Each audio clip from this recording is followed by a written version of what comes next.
Assalamualaikum warahmatullahi wabarakatuh. Baik, pada kesempatan ini saya akan memaparkan tentang materi perencanaan pembelajaran PAI. Ini merupakan salah satu tugas mata kuliah yang diberikan oleh dosen pengampu Dr. Usman Nur MAG pada mata kuliah pengembangan pembelajaran PAI berbasis IT. Nah, pada kesempatan ini saya akan memaparkan tentang perencanaan materi pembelajaran PAI, dan tentunya pada kesempatan ini saya hanya akan mengulas atau menjelaskan secara garis besarnya saja. Jadi intinya atau pokoknya saja yang akan saya jelaskan, baik itu berupa latar belakang, kemudian rumusan masalah, pengertian, karakteristik, kemudian ruang lingkup, urgensi, kemudian fungsi dan manfaat, dan mungkin terakhir itu masalah prinsip. Ya, baik, kita masuk ke perencanaan pembelajaran PAI. Ya, yang pertama kita masuk tentang latar belakangnya. Perencanaan yang kita maksud di sini adalah pemikiran sebelum pelaksanaan suatu tugas.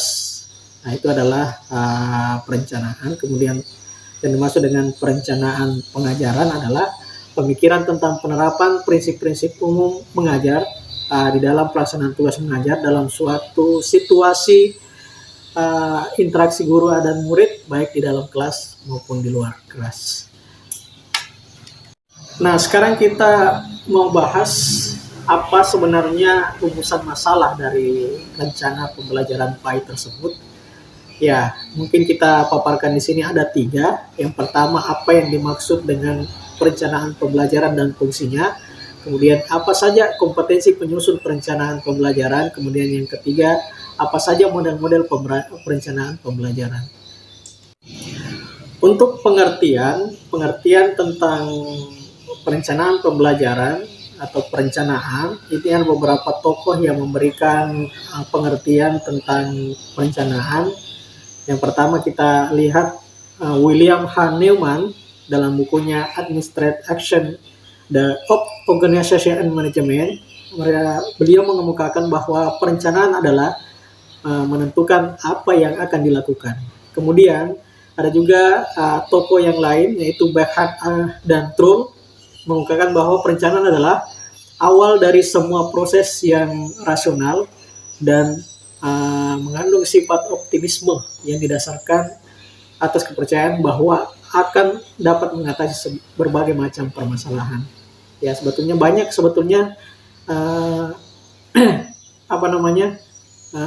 tokoh-tokoh yang memberikan analisa tentang perencanaan ini. Tapi saya hanya bisa memaparkan 2 saja. Ya, kemudian next kita masuk ke karakteristik dari perencanaan pembelajaran. Sebetulnya ada beberapa karakteristik yang bisa dijadikan sebagai pertimbangan guru dalam menyusun suatu rencana pembelajaran, yaitu 1.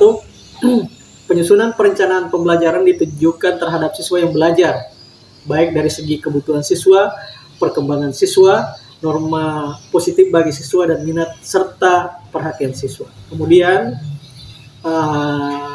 karakteristik berikutnya yaitu memiliki tahap-tahapan, antara lain 1. Tahap persiapan, 2. Tahap pelaksanaan, 3. Tahap evaluasi, dan 4. Tahap tindak lanjut. Jadi ada 4 tahap dalam membuat menyusun rencana pembelajaran. Ya, kemudian kita masuk ke ruang lingkup. Ya, ruang lingkup rencana pembelajaran. Ya, dalam perencanaan pembelajaran tentu hal itu memiliki ruang lingkup. Ya, jadi ruang lingkupnya secara umum yaitu 1. Program pengajaran, kemudian proses pelaksanaan pengajaran, kemudian yang selanjutnya hasil belajar yang akan dicapai. Itu adalah ruang lingkup dalam membuat suatu rencana pembelajaran. Selanjutnya urgensi upaya atau upaya perbaikan pembelajaran ini dilakukan dengan asumsi sebagai berikut. A. Diawali dengan perencanaan pembelajaran yang diwujudkan dengan adanya desain pembelajaran. B. Menggunakan pendekatan sistem. C. Diajukan pada bagaimana seorang belajar. Kemudian diajukan pada siswa secara perorangan.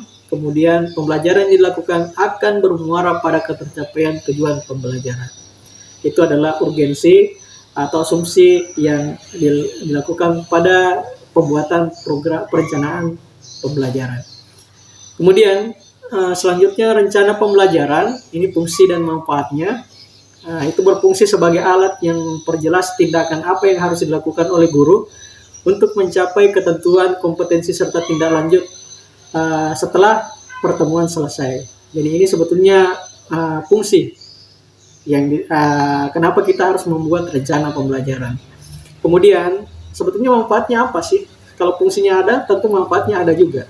Nah, sebatuk manfaat rencana pembelajaran, yaitu pertama sebagai dasar alat kontrol dan petunjuk arah kegiatan dalam mencapai tujuan. Yang pertama, kemudian yang kedua sebagai pola dasar dalam mengatur tujuan dan wewenang bagi setiap unsur yang terlibat dalam kegiatan. Kemudian yang ketiga, yaitu sebagai pedoman kerja bagi setiap unsur, baik unsur guru maupun unsur-unsur murid. Nah, itu adalah fungsi dan manfaat dari rencana pembelajaran. Kemudian terakhir, ini masalah prinsip. Ada beberapa prinsip yang harus diterapkan dalam menyusun rencana pembelajaran khususnya untuk pelajaran untuk PAI, yaitu satu, menetapkan apa yang mau dilakukan oleh guru, kapan dan bagaimana cara melakukannya dalam pembelajaran. Yang satu. Kemudian dua, membatasi sasaran atas dasar tujuan instruksional khusus dan menetapkan pelaksanaan kerja untuk mencapai hasil yang maksimal melalui proses penentuan target pembelajaran. Kemudian ketiga, mengembangkan alternatif yang sesuai dengan strategi pembelajaran. Ya, jadi kita mengembangkan alternatif apa yang akan kita gunakan dalam strategi pembelajaran. Kemudian yang keempat, mengumpulkan dan menganalisis informasi yang penting untuk mendukung kegiatan pembelajaran.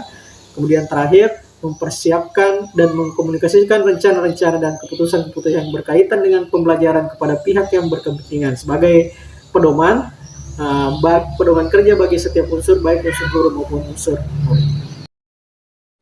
Ya, baik, itulah sedikit pemaparan tentang bagaimana perencanaan materi pembelajaran PAI, bagaimana proses membuat rencana pembelajaran. Tentunya semoga materi ini walaupun materinya singkat, tapi insya Allah isinya padat dan bisa kita mengerti dan bisa kita realisasikan dalam kehidupan sehari-hari, khususnya bagi rekan-rekan guru yang setiap hari berhadapan dengan murid dan siswa.